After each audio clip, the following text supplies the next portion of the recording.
प्रकार आत्मनिवेदन किया। उद्धव जी महाराज ने आश्वासन देकर के द्वारिका की ओर प्रस्थान किया और श्री सुखदेव जी महाराज कहते हैं, राजन, इन गोप वृंदों का प्रेम वात्सल्य देख करके उद्धव जी का हृदय गदगद हो गया और उन्हें अपने समीप नित्य प्रति रहने वाले श्री कृष्ण के प्रभाव का अलौकिक ज्ञान हो गया। ज्ञानी तो वो थे ही, लेकिन विशुद्ध प्रेम अब प्रारंभ हो गया। मैं जिनके संसर्ग में रह रहा हूँ वह तो साक्षात ब्रह्म है, ईश्वर है। यह जब बुद्धि में निश्चय हो गया तो उद्धव जी महाराज पूरे मार्ग में भगवान का स्मरण करते हुए जा रहे हैं।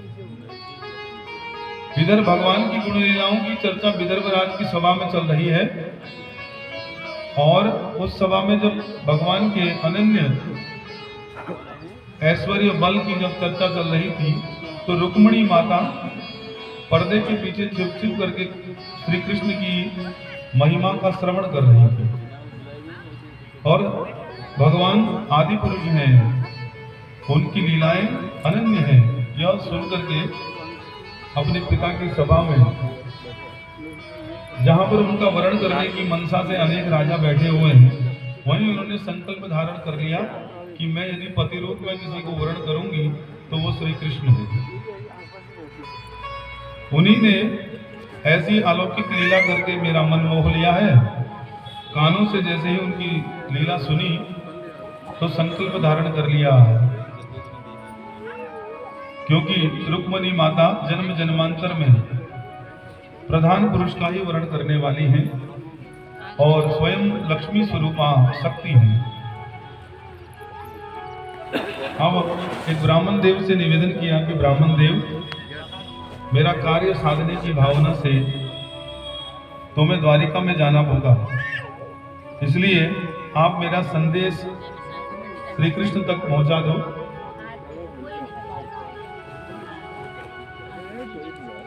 कि रुक्मिणी तुमसे ही प्रेम करती हैं और समय अनुसार आकर के तुम्हें उनका वर्ण करना चाहिए।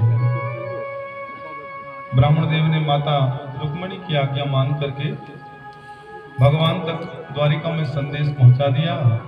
भगवान ने ब्राह्मण देव को आश्वस्त किया कि हे ब्राह्मण देव, आप रुक्मिणी से जाकर के कहना कि जो निश्चय बुद्धि मेरा ही आश्रय लेकर के पूर्ण रूप से समर्पित हो जाती है, अनायास ही अविलंब मैं उसको स्वीकार कर लेता हूँ, बलपूर्वक उसका वर्ण करता हूँ, इसलिए वो घबराए नहीं।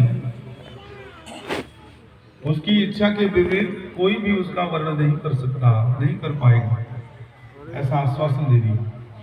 ब्राह्मण देव ने जब यह संदेश रुक्मिणी माता को सुनाया कि हे देवी, श्री कृष्ण का संदेश है कि किसी भी प्रकार का चिंतन आप अपने मन से हटा दीजिए, अविलंब भगवान आकर के तुम्हें स्वीकार करेंगे। सुनकर के रुक्मिणी माता का हृदय बड़ा हर्षित हुआ और वो प्रेम से आज हर्षित गदगद भाव से भगवान का पूजन करने के लिए भगवान शंकर के मंदिर की ओर गई। हाथ में पूजा की थाली लेकर के, पूजन का सारा सामान लेकर के, अपने संग सहेलियों को साथ लेकर के भगवान से आत्मनिवेदन करने की भावना से शंकर भगवान के मंदिर को जा रही है। हे प्रभु, जो प्राण पिया से मिलन की जो बेला है, उस मुहूर्त में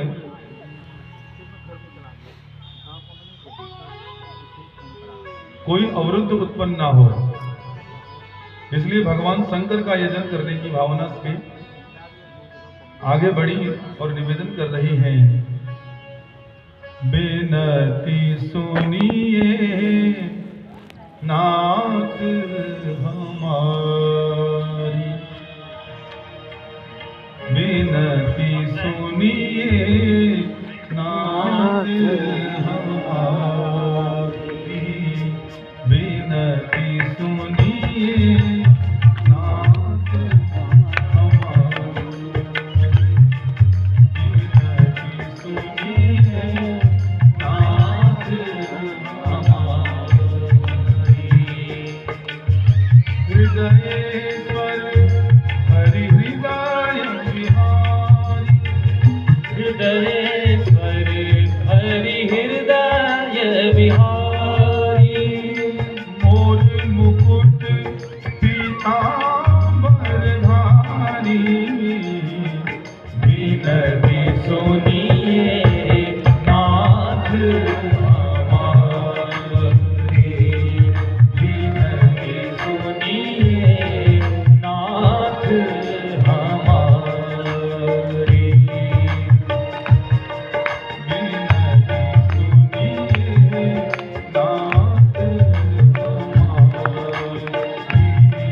विनती सुनिए नाथ सुनिए नाथ हमारे। मानो अपने अंतर मन के भगवान से आत्म पुकार कर रही हूँ कि हे नाथ, पूजन तो भगवान शंकर का करने के लिए जा रही हैं, लेकिन भगवान श्री नारायण को ही अपना सर्वस्व मान करके और प्रेम पूर्वक आवाहन कर रही है, नाथ विनती सुनिए। और भगवान के मंदिर में जाकर के प्रेम पूर्वक पूजन प्रारंभ किया और मनोवांछित फल प्राप्त करने के लिए किसी प्रकार की बाधा उत्पन्न ना हो, इसलिए सत निवेदन प्रणाम भगवान के चरणों में किया। और सुखदेव जी महाराज कहते हैं, राजन, जीव भी जब आत्म कल्याण की भावना से अंतर्मन से शुद्ध होकर के भगवान से निवेदन करता है, तो भगवान उसके लिए अपना नियम बदल करके भी अविलंब आकर के उसका रक्षण करते हैं। रुक्मिणी माता की बुद्धि विशुद्ध है, शुद्ध है, और उन्होंने श्रवण से ही निश्चय कर लिया है। हे राजन, इस श्रवण का तो इतना बड़ा फल है कि कोई यदि प्रेम पूर्वक भगवान की गुण लीलाओं का श्रवण कर ले तो उसके मन में आकर के चिदानंद भगवान न चिपक जाएं, इसमें कोई संदेह की बात नहीं। तो कहने लगे, इसलिए अपने मन को चारों ओर से हटा करके तो केवल आत्मचिंतन में लगा, आत्मचिंतन में। और जैसे रुक्मिणी माता की बुद्धि शुद्ध है और निर्णय प्रधान है, निर्णय की स्थिति में है, वैसे ही तू भी अपनी बुद्धि से संकल्प रूपी निर्णय को धारण कर। ऐसा संकल्प लेने से ही तेरा कल्याण संभव होगा। सुखदेव जी महाराज इस प्रकार राजा परीक्षित को समझा रहे हैं, क्योंकि जब जब भी जीव विषयात्मक देहात्मक बुद्धि से ऊपर उठ करके आत्म कल्याण के लिए चिंतन प्रारंभ करता है, तो संसार के सारे विषय, उनकी सामर्थ्य उसके सामने अल्प हो जाती हैं, बहुत कमजोर हो जाती है, फिर कोई अवरुद्ध उत्पन्न नहीं कर सकता। और अपनी सहेलियों से कहने लगी कि आज तो खुशी की बेला है, मुझे मेहंदी भी लगा दो, और प्राण पिया से मिलन की रात है, मुझे सजाओ भी। जय जय श्री राधे, जय जय श्री राधे। इस प्रकार निवेदन करते हुए भगवान के मंदिर में गई और अपना निवेदन अपनी सखियों से कर रही हैं कि मेरे प्राण पिया आने वाले हैं, मेरे हाथों में मेहंदी लगाओ, मुझे सजाओ।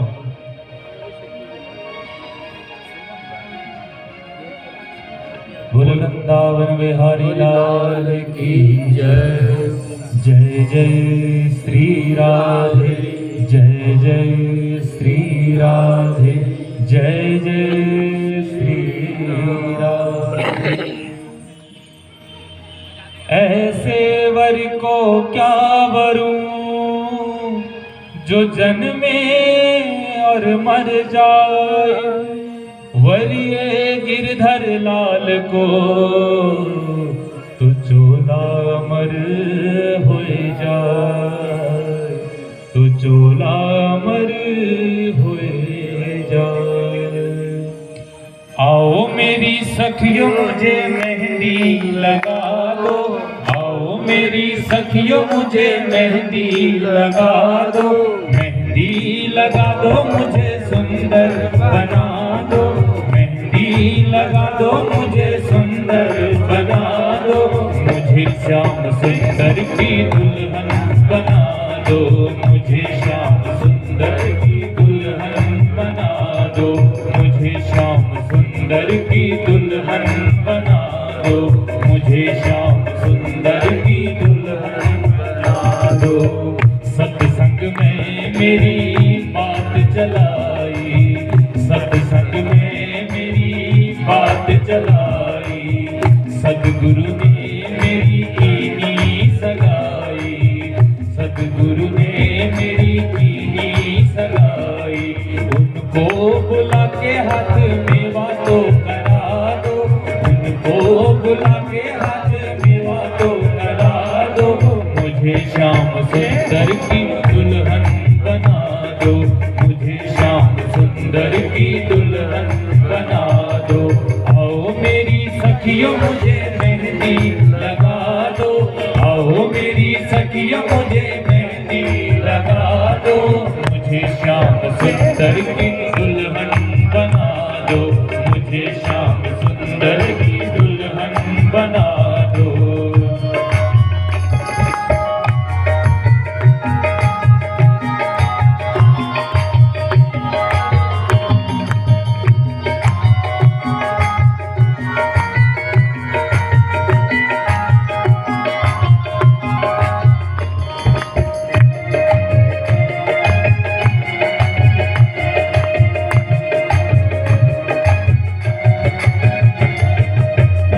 पहन चूड़ी जो कब हो न टूटे, ऐसी पहन चूड़ी जो कब हो न टूटे, ऐसा वरु दूल्हा जो कब हो न छूटे, ऐसा वरु दूल्हा जो कब हो न छूटे, ऐसी पहन चूड़ी जो कब हो न टूटे, ऐसी पहन चूड़ी जो कब हो न टूटे, ऐसा वरु दूल्हा जो कब हो न छूटे, ऐसा वरु दूल्हा जो कब हो न छूटे। ओ अटल सुहाग की बिंदिया लगा दो, अटल सुहाग की बिंदिया लगा दो, मुझे श्याम सुंदर की दुल्हन बना दो, मुझे श्याम सुंदर की दुल्हन बना दो। आओ मेरी सखियों मुझे मेहंदी लगा दो, आओ मेरी सखियों मुझे मेहंदी लगा दो, मेहंदी लगा दो मुझे सुंदर बना दो, मेहंदी लगा दो मुझे सुंदर बना दो, मुझे श्याम सुंदर की दुल्हन बना दो, मुझे श्याम सुंदर की दुल्हन बना दो।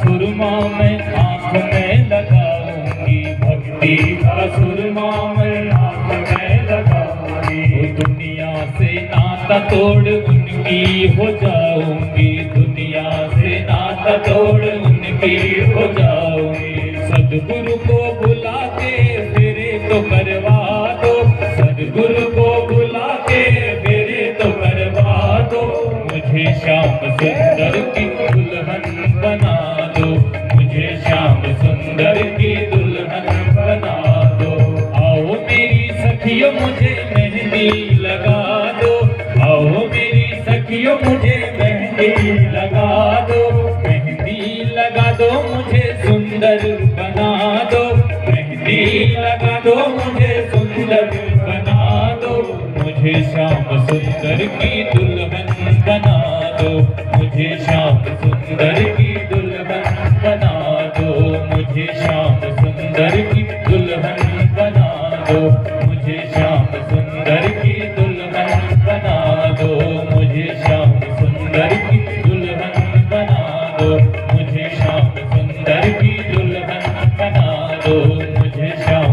घर की दुल्हन बना दो।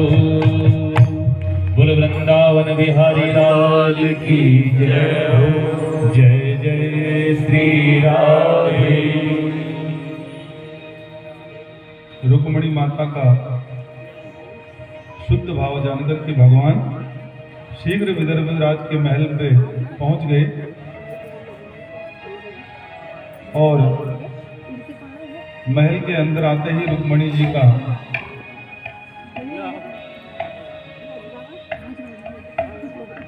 दर्शन हो गया। रुक्मणी जी को भगवान श्री कृष्ण का दर्शन हो गया और भगवान श्री कृष्ण समझ गए कि यही रुक्मणी है। रुक्मणी माता को भी मन ही मन निश्चय हो गया कि हो ना हो यही कृष्ण है। और भगवान श्री कृष्ण अपने अनुयायियों को लेकर के रुक्मणी जी के सन्मुख उपस्थित हो गए। अभी विदर्भ राज की सभा में किसी को भी पता नहीं है कि क्या होने वाला है, लेकिन भगवान अंतर्यामी है, सब जानते हैं और किस विधि से कौन सा कार्य संपन्न करना है तो सारी युक्तियां भगवान को आती है। इसलिए भगवान पूर्ण काम है और भगवान की दिव्य झांकी देख करके सभी आनंदित हुए और सभी ने आनंद पूर्वक हर्षोल्लास में भजन गाया। श्री कृष्ण गोविंद हरे मुरारे नाथ नारायण वासुदेव। श्री कृष्ण गोविंद हरे मुरारे नाथ नारायण वासुदेव। श्री कृष्ण गोविंद हरे मुरारे नाथ नारायण वासुदेव। श्री कृष्ण गोविंद हरे मुरारे नाथ नारायण वासुदेव। तुम ही हो प्रभु जग के आधारे, तुम ही हो प्रभु जग के आधारे। तुम ही दीन के सहारे, तुम ही दीन के सहारे। तुम प्राणनाथ हो दीन बंधु प्रभु। तुम प्राणनाथ हो दीन बंधु प्रभु। तुम्हारी शरण में हम हैं तुम्हारे, तुम्हारी शरण में हम तुम्हारे। श्री कृष्ण गोविंद हरे मुरारे नाथ नारायण वासुदेवा। कृष्ण गोविंद हरे मुरारे नाथ नारायण वासुदेवा। नारायण वासुदेवा। जय जय श्री राधे जय श्री राधे जय श्री राधे। अब भगवान सन्मुख आ गए हैं और रुक्मणी जी से भगवान ने नैन से नैन मिलाए, मानो सारी बात कह दी हो कि देवी अब ज्यादा लपड़ चपड़ करने की आवश्यकता नहीं है, जल्दी से तुमने बुलाया मैं आ गया, मेरा वरण कर लो। क्योंकि विदर्भ राज की सभा सजी है, बहुत से सूरवीर अंदर बैठे हुए हैं, तो इसलिए इशारों इशारों में भगवान ने रुक्मणी को सब समझा दिया और उनकी सहेलियों ने भगवान के अनुमोदन को, उनके भाव को समझ करके रुक्मणी माता के हाथ में वैजन की माला दे दी और मानो कह रही हूँ सहेलियां की देवी शीघ्रता से भगवान का वर्ण कर लो अविलंब। और देवी ने उस समय के मूल्य को समझते हुए और भगवान श्री शंकर का ध्यान करते हुए उनको नमन करते हुए कि प्रभु आपने मेरे मनोरथ को पूर्ण किया है। श्री कृष्ण के गले में प्रेम पूर्वक वरमाला डाल दी। ब्राह्मणों ने आनंद पूर्वक स्वस्ति वाचन प्रारंभ कर दिया। हरि ओम।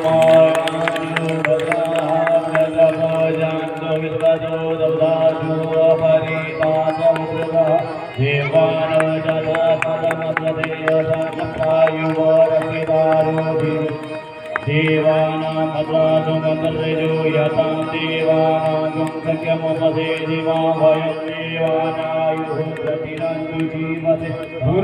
पूरी सभा में जय जय घोष होने लगा। बोले वृंदावन बिहारी लाल की जय हो, सच्ची दरबार की जय हो। और इस दृश्य को देख करके सुखदेव जी महाराज और परीक्षित जी महाराज दोनों अनुमोदन कर रहे हैं। भगवान ने रुक्मिणी माता का हाथ पकड़ा और सीधे द्वारिका धाम ले गए। वहां ले जा करके अपने आसन के बराबर में आसन में रुक्मिणी माता को विराजमान किया और स्वयं भी विराजमान हो गए। क्षण मात्र में विदर्भ राज की सभा से महल से उठा करके रुक्मिणी माता को भगवान ने द्वारिका पहुंचा दिया और प्रेम पूर्वक शांति पूर्वक बैठ करके आनंद मग्न वार्ता करने लगे। भगवान का यह चरित्र बड़ा ही सुखद है। जो समर्पित बुद्धि होती है, भगवान ने संदेश दिया है। सुखदेव जी कहते हैं कि परीक्षित जो समर्पित बुद्धि है, भगवान उसको बलपूर्वक ग्रहण कर लेते हैं, उसका अपहरण कर लेते हैं। अपहरण के भाव से भगवान रुक्मिणी माता को ले गए और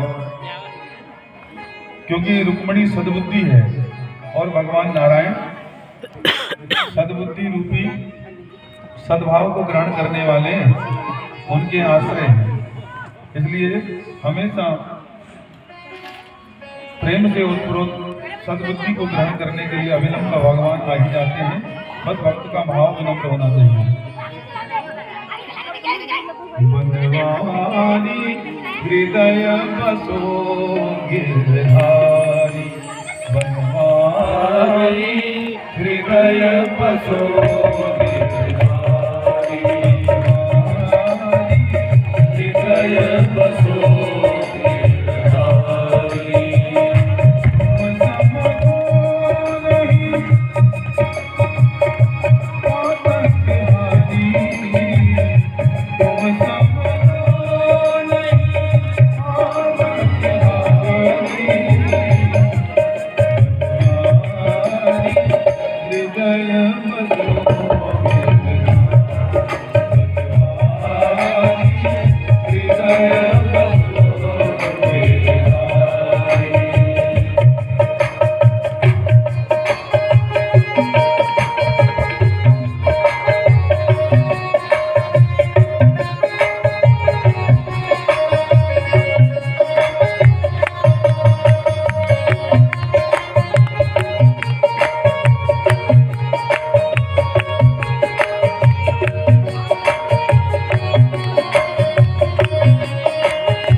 आत्मनिवेदन रुक्मिणी माता ने भगवान से कहा, प्रभु आपने मेरा वर्ण कर लिया है, सदा सदा आप मेरे हृदय में बसिए, ऐसा वरदान दे।